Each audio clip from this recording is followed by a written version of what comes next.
You are listening to Processing Trauma Out Loud, conversations about trauma and healing from two women who are doing the work. My name is Jeremiah Jones, and I'm the producer of this podcast.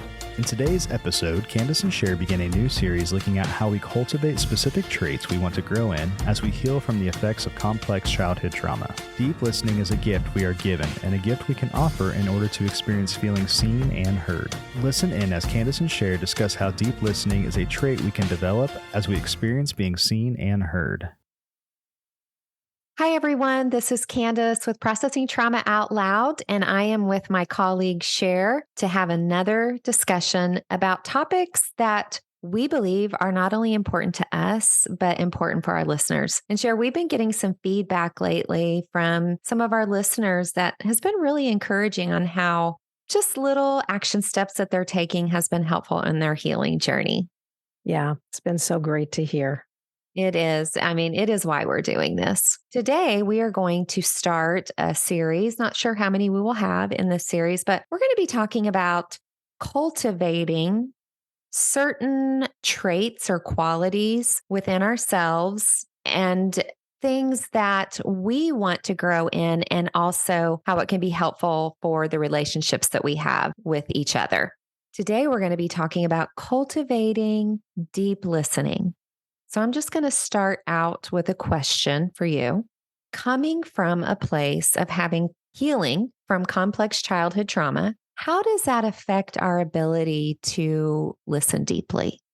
Yeah, it's such a good question, Kandace. And I think we could talk for a long time just about this, because I think when we have experienced complex childhood trauma, we are internal a lot. Have loud voices in our head. We have sensations in our body. We have triggers. We have a lot of things that can really shut us down. We can be in a self-protective mode a lot. We can be with people, but really not be with them so often. And so when we enter conversations, it can feel scary, or it can feel dangerous, or it can feel like this is a space where I could really mess up and bring a lot of shame. Yeah, it's just a place where there can be a lot of internal struggle where the other person doesn't have a clue that all of this is going on inside of us. But when we have experienced that kind of trauma, we have a lot of noise going on that can keep us really separated from engaging deeply. When you said that we can be with people, but not really with them, the reason why that's true is because as littles, often we had people with us, but not really with us. Right. It's actually something that we learned. Yeah. To not know what being fully present and attuned to looks like. And so we didn't develop that. In our conversation, before the conversation, we identified two groups of people that hopefully this will speak to. And so as a listener, you can be curious, like, where are you at on this journey?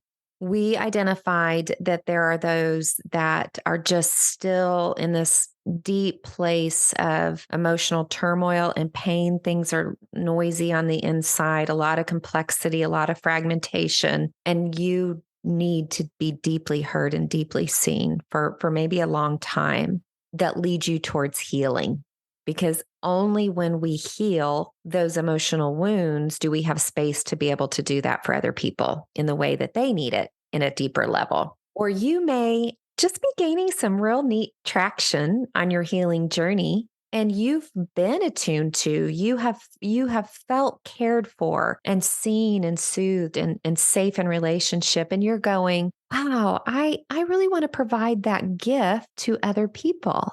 And just curious, where do you feel like you fall in that space of needing a lot of care and attention, or you're ready to know how to provide that for other people? So I'll just ask you, Sher, where do you feel like you're at today? Yeah, because I think we feel differently on different days, and there's not a right or a wrong here. It's really like, where are we? Sometimes I show up and I really need and long for attunement. Sometimes I will even say, or I will even ask for it. I'm really needing to process something, and I can't do it on my own. I'm just finding myself getting caught in the swirl.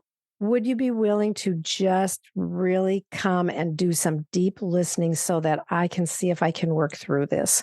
Sometimes I will ask for that now. A lot of times I long for it, but I don't ask for it because it's hard to say those words. But I also find that more and more I'm wanting to show up and really offer the goodness that I have been given so generously and so beautifully.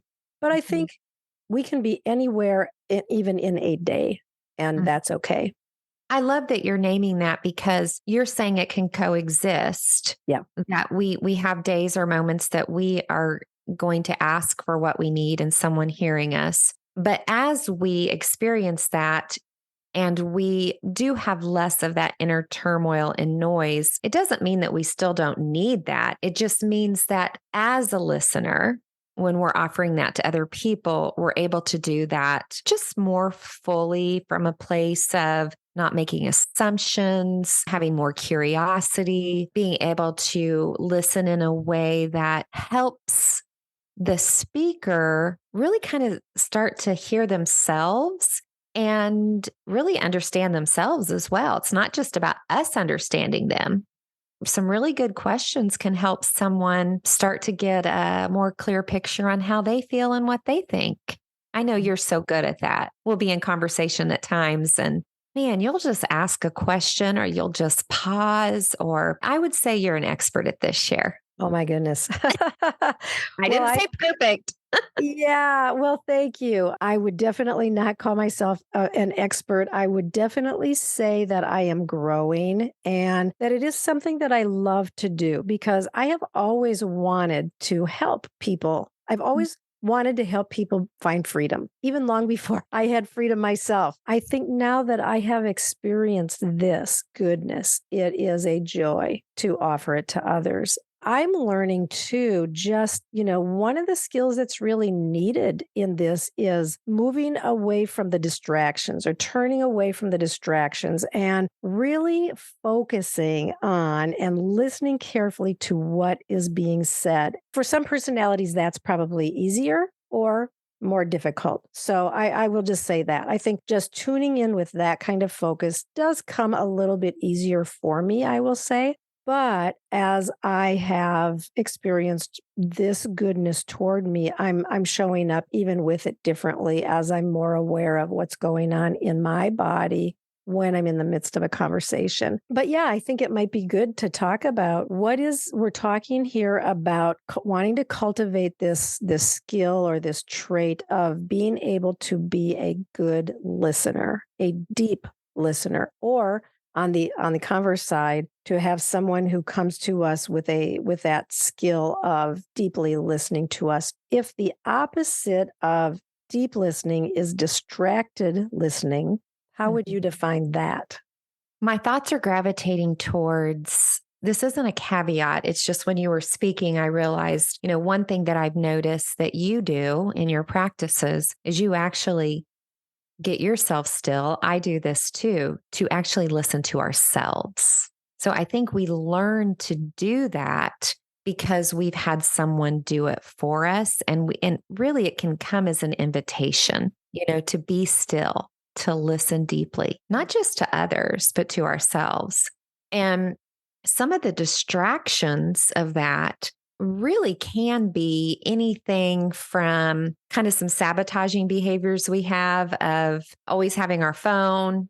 It can be from, noticing that we don't really want to listen because we have anger.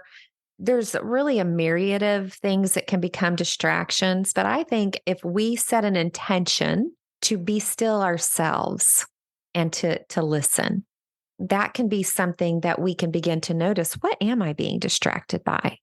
And then, I told you before we pushed record, we were talking about sometimes we get triggered as we're listening, and that can become a distraction. And I was sharing with you a few weeks ago, I was meeting with someone and something they said, like I was attuning. I have so much joy in noticing when I'm listening and there's resonance between me and the person. They're feeling seen and heard. That gives me joy. But I got triggered.